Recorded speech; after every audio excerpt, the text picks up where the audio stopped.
Radiator replacement muna tayo guys, medyo masakit pero what to do, gawin ang mga gagawa. Hirap pumapalitan na ang radiator. Una pala niyan yung sa harapan is yung condenser, tapos yung sa likod is radiator.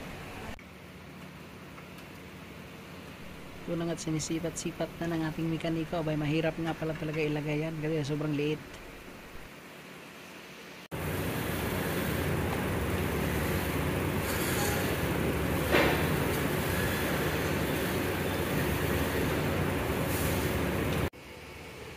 Dito at nakabit niya na nga yung radiator, so binabalik niya na lang yung mga tornilyo para pagkatapos yan at malagyan niya na rin ng coolant.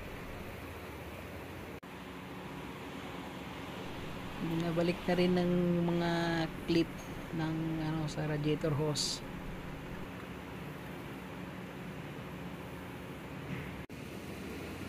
Ayan, at binabalik na rin yung condenser. Ang sabi niya nga medyo malapit-lapit na rin yung condenser niya, pero wag naman sana agad kasi medyo masakit.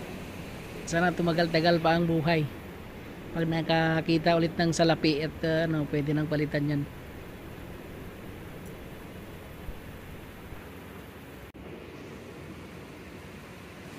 Coolant refill na po tayo. Nakapalit lang ng coolant dyan nung nakaraang linggo. Palit na naman ulit ngayon. Kasi nag-flashing.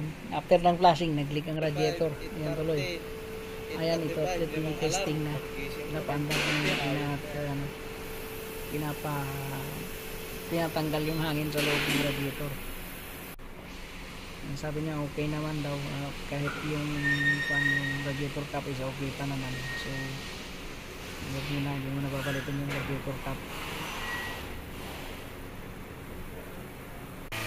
Dito na nga at tinitesting na kung magpapainitin mo na hindi na kung iikot pa yung fan.